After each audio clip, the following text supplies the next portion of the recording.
This is the Townrootz Podcast, episode number 66. Welcome to the Townrootz Podcast, the podcast of, about, and for Oakland. No matter if you live in the town, do business here, or are visiting, we have something for you. And now, your hosts, Anthony Wilson and Vincent Hayes. Today we're talking to Ayodele from Duafe Designs. Hi, Ayodele. How are you? Hi, I'm well. Thank you. Vincent, how are you doing? I'm good. Glad to be here. Good. So Ayodele's business is Duafe Designs, and it's featuring waist beads. And today we're going to get all into this because I was not familiar with waist beads until I met you, Ayodele. So I am anxious for you to share what you do with the listeners. Absolutely. I'm anxious as well. So why don't we just kick it off there? Tell us about your business and about waist beads. Before you do, I want to say nice to meet you. I forgot to say that when we started the call, but very nice to meet you, and I'm looking forward to hearing about the waist beads specifically because they look so cool in the photos that I've seen. Yes, they are very cool, actually, on many different levels. But yes, Duafe Designs is my company, my business, and I'm located in downtown Oakland.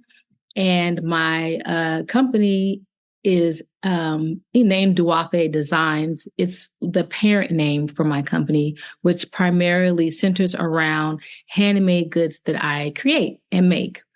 And my primary good is waist beads or are waist beads. And so I have been in operation since 2004.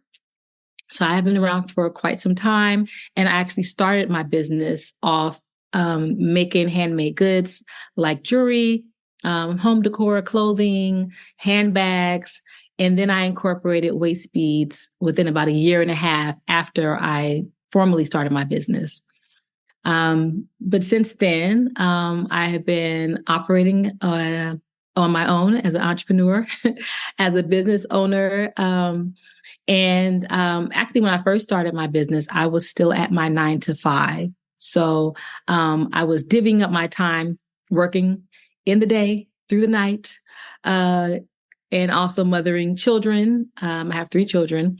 And then coming home and investing my time into my little side hustle, which was creating and making goods. And of course, that also grew from me making things for myself and people asking, hey, where'd you get that from? Or, once they knew I was making certain things, oh, can you make that for me? And that's kind of how my business got started.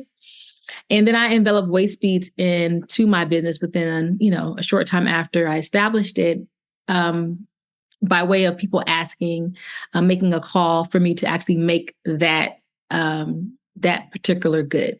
So waist beads in general have a long cultural history and tradition connected to Africa, being that it is a customary adornment that is gifted to many individuals sooner as they're born, actually. You're gifted beads that are worn around the body, sometimes around the neck, the waist, the wrist, the ankle. And that's where waist beads became a common tradition. And so this was also a gift of love, whereby which the beads sometimes had blessings attached to them. They had symbolism by way of color or how many were placed on the body and gifted to somebody to serve as protection and to serve as a symbol of love and a symbol of beauty. And so oftentimes babies are actually gifted waist beads when they're born, as being born is their first rite of passage where they get a gift from the family or from a close family member, which includes beads. So I actually was introduced to waist beads as a child, growing up in a very astute family who really valued African culture and integrated that into every part of my life. So I grew up Pan-African, well aware of my connection to the continent, my lineage, and the power of having pride in your culture. And so waist beads was one of the many things that I was introduced to. So incorporating it as a part of my business actually has layers for me because I have been wearing them for since I was a child. I knew and understood the traditional practice of wearing them. And so I felt as though if I decided to actually make them for others, I can equip people with additional knowledge and context behind why they're worn. So I felt really good about adding that to my collection of goods. However, once I added that as a collection of items that I would include under my business name, it took off like crazy. And it took over my entire business, making handbags and jewelry and everything else. So, but it's been a very healthy trajectory towards me becoming, the business owner that I am now with the storefront, and definitely allowed me to reach people on a different level when it comes to loving on themselves, their bodies, self-appreciation, self-love, and self-care. So that's kind of how Waist Beads kind of got enveloped into my business. But yeah, I've been around for some time. Very happy to still be here and busy making and shaking. But yeah, definitely honored to be a part of this conversation so you guys can learn a little bit more. Oh, that's awesome. Yeah, like I said, I didn't know anything about Waist Beads, so I'm definitely getting an education here. And so I always love it when people have a side hustle and then they turn their side hustle into their main hustle, and then they're surprised it actually, becomes a business, which is what you did. But walk us through that aha moment when you're like, this is no longer a side hustle, but this can really be a business. Well, when I started making waist beads, it was through an ask of a friend who was hosting an event at her shop. And so I kind of reluctantly agreed because at the time I was literally sewing handbags and making jewelry for festivals and farmers markets on the weekends when I had a job literally from 9 a.m. to 7 p.m. at night already, my own quote unquote 9 to 5. So I didn't imagine ever having time working with little beads and stringing them up for anybody. But I submitted to my friend. She trusted me because I had the knowledge of making these goods and wearing them, that it wouldn't just be a random person, presenting them to her clientele. So I agreed. I went to the event, and the women were just enthralled. They were just absolutely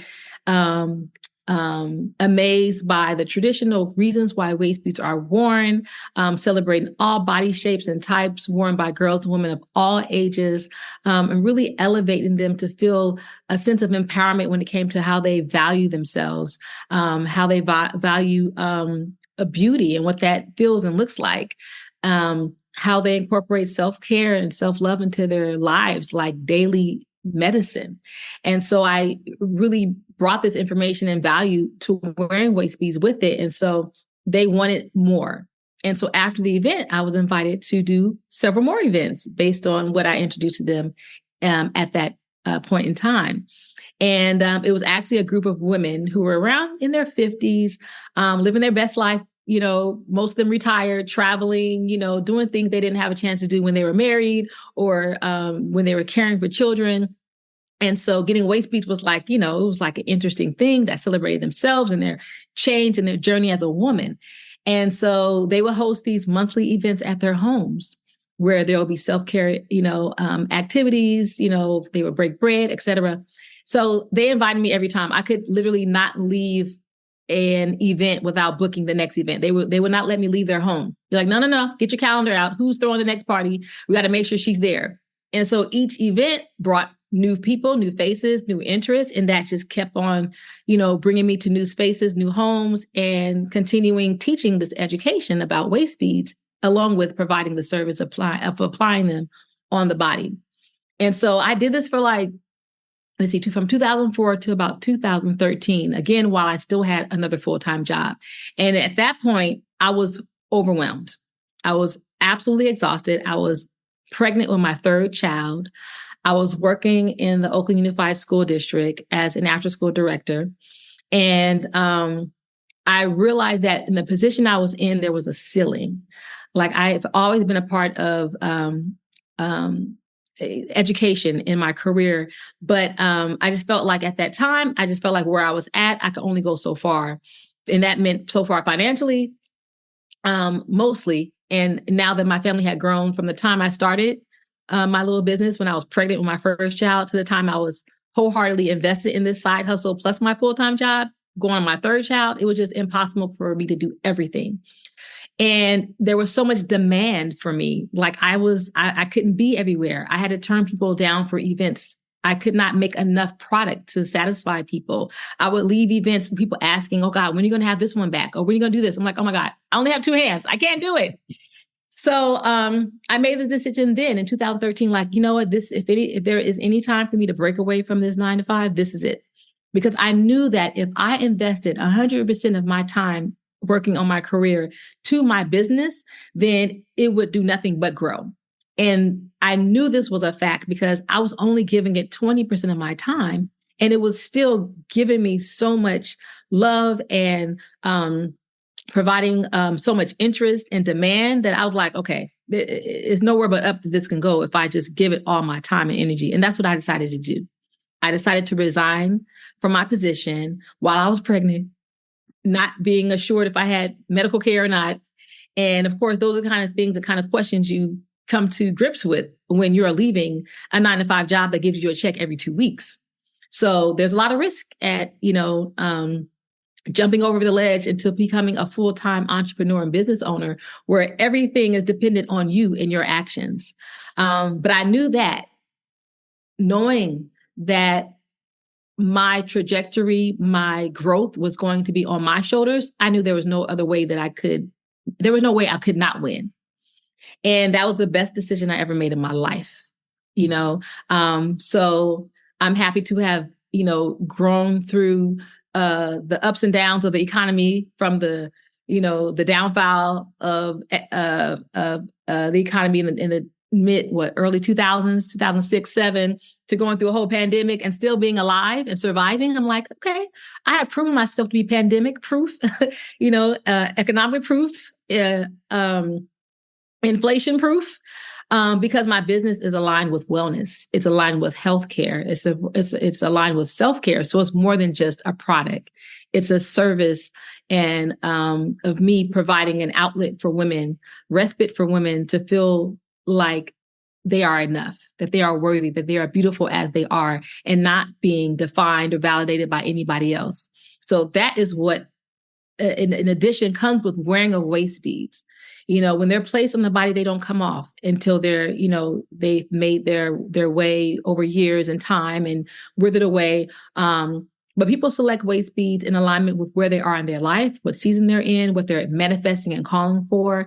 And they'll align their choices by way of the colors they select, or the waist beads that might have gemstones incorporated that have, these added believed medicinal properties. And so a lot of women are looking for ways to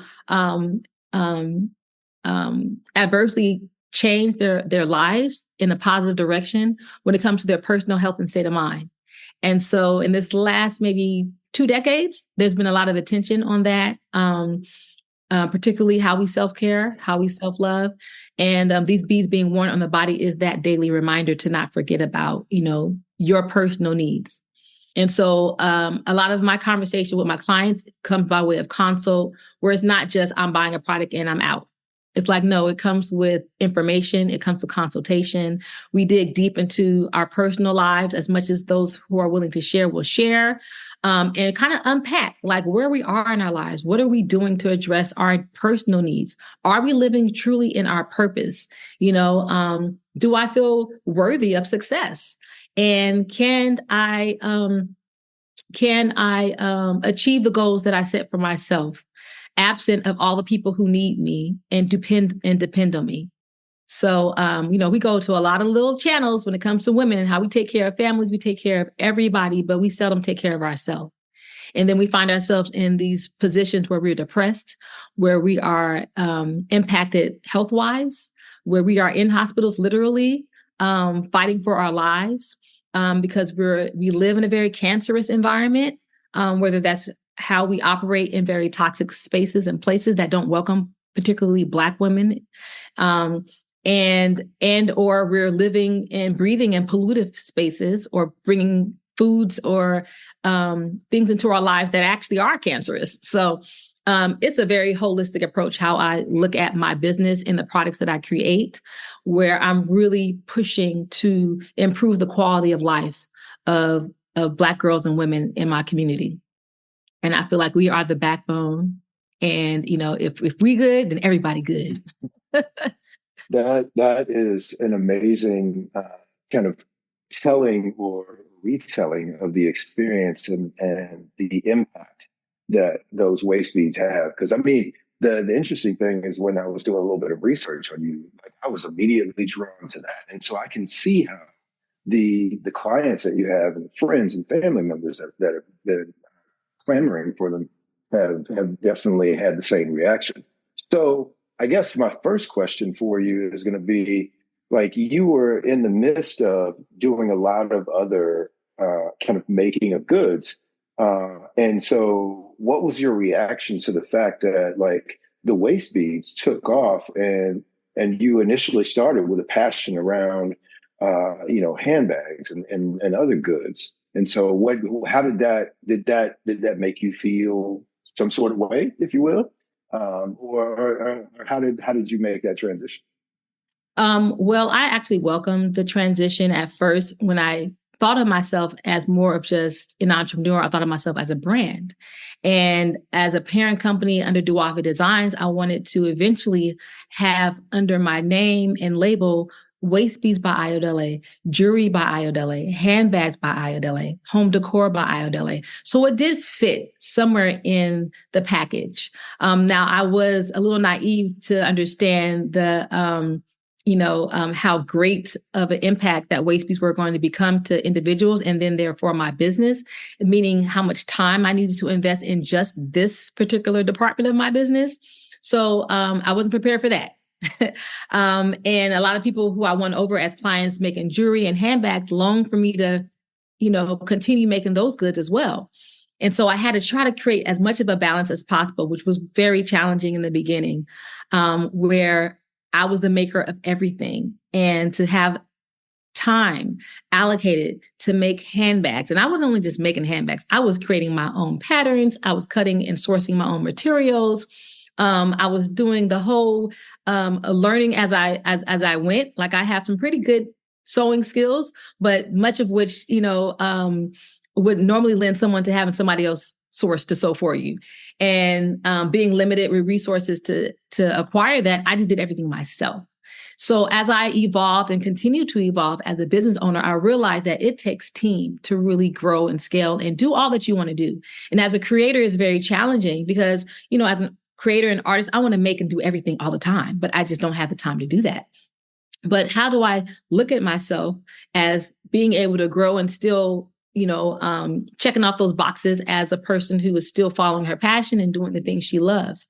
So since I started my business, I've outsourced, for example, the making of handbags. So I'm able to use my pattern, take it to a seamstress company, or even through the continent. I travel to Africa and make connections with some artists there. And so I send them my patterns and they are able to create goods for me. So that frees up so much of my time. Now, of course, that means I'm having to invest a little bit differently. But again, as a business owner, you have to really balance out your time and your abilities. And there's some sacrifices that come with growth. But to see myself growing more, it's only going to come by way of having a team incorporated to help with me complete, my task. I've also been gifted with opportunities through community programs or schools where I have interns that have been able to work for me. So I work with a local school right now, and part of their requirements for graduation is to work at a local business. It could be a nonprofit, it could be a corporation, it could be an entrepreneur, it could be, anyone at any level that's offering a different, learning practice or modality in developing their skill sets so that they're well prepared for the workforce. And understanding that everybody does not necessarily go to college. And even if they go to college, they're going with these added developed skills. So I've been working with this school for about 8 years. And so each school year, I have a host of different interns that come in. I teach them how to make goods I make. They're able to support me in my production. I teach them also the basic fundamentals of how a small business is run.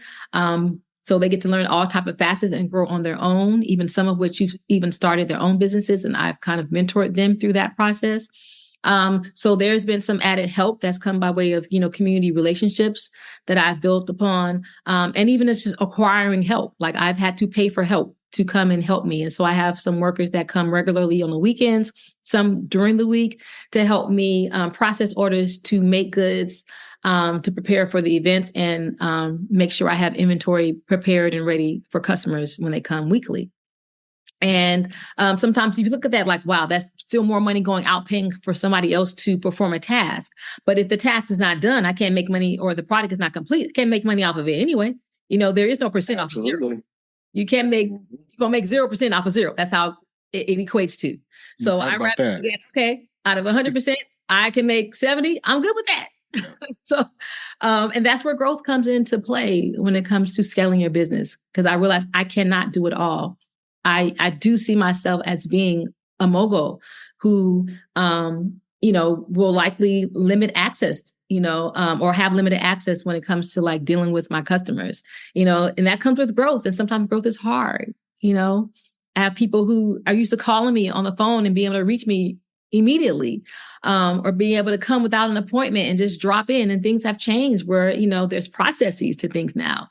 But that's to keep order. That's to keep order of business so that I'm not going crazy, and I'm operating with balance and in good health. So all that I preach about self-care, that's really self-talk for me. Like when people come in, we talk all about taking care of our bodies, ourselves, eating right, being in healthy spaces, eliminating toxic energy from you. It's like that's self-talk to myself as well, because that is what I thrive on, healthy environments, healthy food, healthy people, healthy experiences. I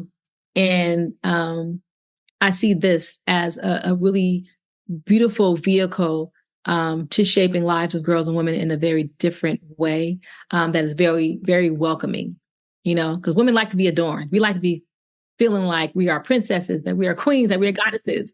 And there's something absolutely about having beads dripping off your body, and the most interesting thing about it is that traditionally they're not supposed to be seen, and I realized too, through social media culture that people often, show images and pictures of people wearing, African adornment or culturally founded adornments on their body without context, without information, without history.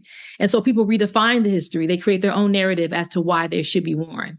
And so I do value myself as a culture keeper in this lovecraft to ensure that the tradition is not dismissed or forgotten. And, by way of that information, people become way more invested in wearing waist beads by understanding the reasons why they're worn in the first place. It adds a whole new layer of understanding and appreciation. And it also actually ends up helping my business, because then I develop very loyal customers, because you don't want to really invest in a company to perpetuity that doesn't know anything about their product, or does not have any added value. If I was a leather maker, if I made handmade goods or leather goods, I need to know how to clean the leather. I need to be able to articulate that to my customers so they can have it for as long as possible. What elements, what temperatures are wise to keep your products in. Should they be sealed? Do they, whatever the case of the matter, like how to care for the product, where the leather comes from. Is it vegan leather? Do you care about that? Is it coming from a cow? What cow? People want to know this information. Like people right now at this period of time are looking for more. They're not just looking for the surface level product. They want some definition. They want some layers. And it makes it so much more welcoming to support a business like mine, knowing that exists, that I'm not just doing this just to make money. I come from a family that has poured into the community to ensure that we are change makers. And so I thought very long and heavy about, thwarting away from the educational career I was following and path, and decided to stay in that path, but just in a way that still is aligned with my passion for the arts and for creating, but also my passion for supporting, Black folk in our development as a people. So, and this is my way. This is one of my ways. And then I also use my business to support programs So I have I co-direct a rite of passage program, and most of the activities are housed in my store. So having a storefront is an asset. I've allowed not only, the ability to sponsor program activities here, to facilitate, to help co-direct, but I also have space for other local businesses to house their goods who don't have a storefront, who need a vehicle to showcase their products. So I'm very happy to host. I have about 3 or 4 local businesses that I work with where they keep their goods at my store. And because I have an audience that comes in, they're able to see what other goods are applicable to them, what they love, and potentially may desire. And then I'm supporting not just my business, but other businesses as well. So, yeah, I think it's a beautiful space to be in, to have this as something that I can open up to the community. I'm blown away by all that you kind of experienced and taken in as a result of creating this business. One of the things I'm really curious about, though, is what's it like being in downtown Oakland with a business like yours? How much foot traffic do you get? Like, has it been a great experience? Even with like riots and stuff like that? I shouldn't mention that, but I feel like that's a component that you have to deal with as a business owner. Absolutely. I've actually been in Oakland for 3 years. Prior, I was in Berkeley. I had a studio space in Berkeley where I saw clients at and made my goods. But I was so excited to move to downtown Oakland because it's much more centralized to, my target population, as well as understanding that it's an importance to have a presence here in this particular community. To just as a reminder that, yay, Black folks, we still here. We still are present. We need to be patronizing, our businesses that are still surviving and alive and ready to receive. So that was just a really huge plus to come and be more centralized. And it was close to my kids' school. It just made more sense for me in a lot of holistic different ways. And my particular business has never depended on foot traffic, which is very unique for my business. People who seek out me for their goods don't go online on Google and type in jewelry or fashion accessories. They go in and they specifically type in waist beads. Mm-hmm. So when people come here, that's because they have been looking for me and they found me online. So one, as a business owner, it was essential that I was reachable by phone, by way of the internet. As I see a lot of people in businesses fail because they don't pick up phone. They're not available. They have no space to receive their clients. So that was a benefit for me. You can find me on Google, on Yelp. I have reviews. I'm on TikTok. I'm on Instagram. I'm on Facebook. So if you type in waist beads and you're looking for it in the Bay Area, I'm going to be one of the first, if not the first, to top the screen. And I didn't have to pay for that. I did pay for that in dues as far as time and sweat equity and putting my work in, but I didn't have to pay for that service. And it's funny because Google will call me periodically like, hey, we can get you at the top of the list because we see you work with jewelry. Like, no, I'm good. I'm already at the top. Thank you so much. Because this niche business is different. So no, I did not have to rely on traffic. I just wanted a central location that was BART accessible, that was close to the freeway, and in a centralized area where, we have a large population of the target market that I predominantly serve. Now with the riots, that was a crazy time, because I'm not only located in downtown, I'm located in the heart of where a lot of that activity took place. I'm located on 15th Street, but the convenience is that 15th Street is not a high trafficked street. It's also a street that they relabeled as a one-way street. So it's only one way through. So people often miss this street unless you're coming here for a definitive reason. But I'm right next to 14th Street, 14th, which is very close to Broadway. So 14th and Harrison, between Harrison and Webster, was like a really main central area that received a lot of foot traffic, attention, riots, break-ins, and that's just one block away. So I was very, very lucky to not have, experienced any of that activity. And what's interesting about my block is we don't have any bars on any of our windows. So we were very vulnerable to, getting, being attacked or violated. But our street sends a message that we welcome the community. And so it's been a hard choice not to get bars and barricades and garage doors that close us off at night or even through the day, because that sends a message, to the community that it's not safe or we don't welcome you. Am I trying to keep you out or keep me in? I don't know, so I think visibly that's been very important. So I love the block that I'm on because all of the businesses, have basically, been in alignment with maintaining this type of presence on the block. I'm not to say that they haven't been vandalized. Like, graffiti is a thing out here. Okay, folks love, tagging all type of storefronts, especially glass storefronts without bars. Okay, again, I've been very lucky. I have a couple of little, scratch marks on one of my windows, but it's not something as profound that is putting me at alarm. But I also am on a street that has experienced a lot of high turnover because there's a lot of construction happening. So there's going to be a lot more new things happening to this block as Oakland is ever changing. And during the pandemic, while everybody was closed down in their homes, building was still happening. Like construction workers were essential workers. They did not stop working. It wasn't until we came back from COVID, like, wow, I think 10 buildings just went up through COVID. That's exactly what happened. So I have an 18-story building that is on the brink of being built on my block, on my corner. And at that corner, the face of that building was a landing spot for a lot of graffiti activity. And so people have just historically come to this block in particular to tag, to, do their artwork or draw in memoriam of individuals that actually passed on the street a few years before I came on the block. It was a very unfortunate situation where two Black men were killed after a party that went awry. And so people come here all the time, pouring drinks in the corner just to, give libation towards their past ones and tagging the block. But now that street is being built upon, things are going to be changing, but there's still some tagging. There's every now and then you might see something broken, but for the most part, I feel pretty safe on my block.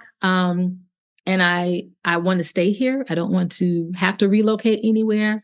I feel very welcomed by the other small business owners, and we hope to, maintain a pact and connection, irregardless of all these big buildings that are coming up.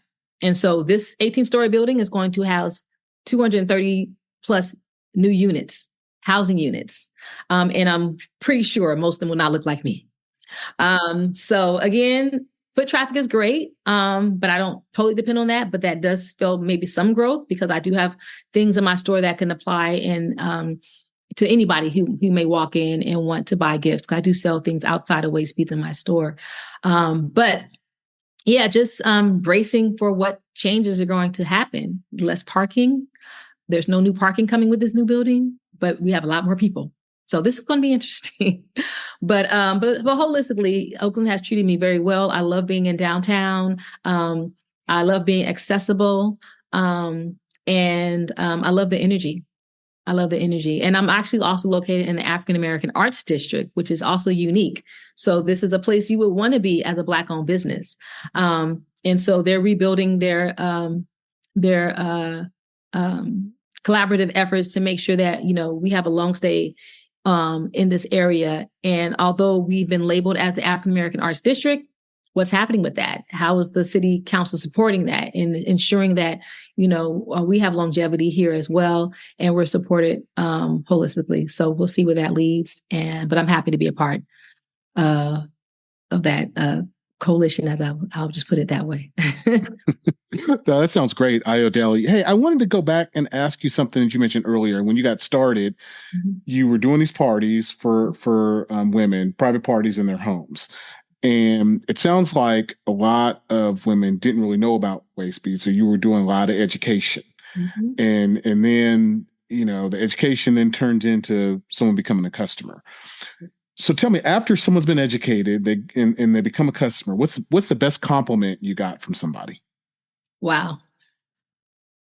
The best compliment has been a myriad of women returning and telling me I literally changed their lives. And it even gives me chills. See, I never thought that the art of creating waist beads would be so life-changing for many women.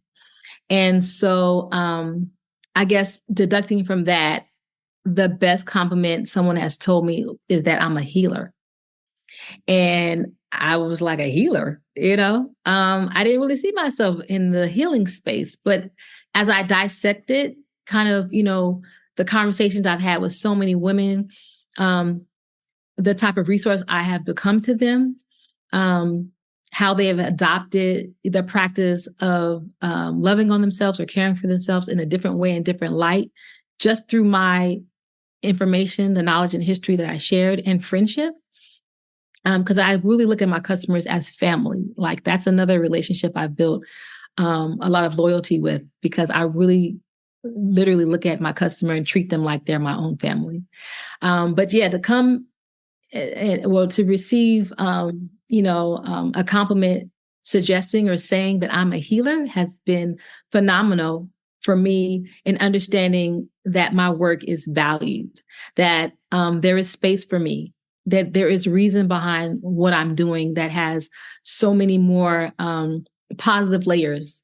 And so now I've taken that role with pride and authority, knowing that I am in a healing space. I'm doing light work for women. I'm bringing them tools and education and resources that is allowing them to blossom, to flower, to, really tap into, the best of them, and to strive to live their best lives, even in the smallest ways. So sometimes self-care can look like a trip to the Bahamas, but everybody can afford that. Sometimes self-care is getting your nails done every 2 weeks. But I have been teaching this idea that self-care and self-love needs to be a daily practice, like it's medicine, like it is your vitamin every single day. Even if it's just your daily practice of taking 5 minutes to breathe in and out, uninterrupted, not distracted, and just taking a moment for self, and that's actually key, because a lot of Black women don't know how to breathe. We tend to hold our breath. And that's not just saying, because it's I'm saying it in a very direct way, but also psychologically, we hold our breath. So I love being associated with that term, to know that I'm doing some gifted work, that I'm doing some God work, and shaping these women's lives in ways I never imagined. That's fantastic. Thanks so much for that answer. When we started, I thought we were just going to be, talking to an artist, but we were talking to a culture keeper, a change maker, a healer, and a counselor. Absolutely. Yes, ma'am. Hey, Ayodele, this has been fantastic. Why don't you let the listeners know how they can find you? Absolutely. I am located in downtown Oakland at 326 15th Street between Webster and Harrison. I'm open Tuesday through Saturday. You can reach me on Instagram, on my website, under Waist Beads by Ayodele. Hopefully you guys can look me up online. I'm also on TikTok and Facebook. If you find me under TikTok, Facebook, and Instagram, you can type in Waist Beads by Ayodele. That's AYODELE. You can also find me on my main website, which is Duafe Designs. That's DUAFE Designs with an S.com. And you can feel free to book your own personal appointment. I also host parties. I also offer my storefront as space where other Black women, business owners, and entrepreneurs can showcase their products through pop-ups. I do have a rite of passage program for African American girls. So if you're interested, you're more than welcome to DM me to learn more information. And hopefully I will see you all soon. But I welcome you. I welcome the community, as my space is not just a store. It is a community space and a respite for women. I love it, Ayodele. Well, thank you so much for your time today. Thank you very much. Thank you for listening to the Townrootz podcast. For more information about the show, to leave comments and connect with the hosts, head over to www.townrootz.com.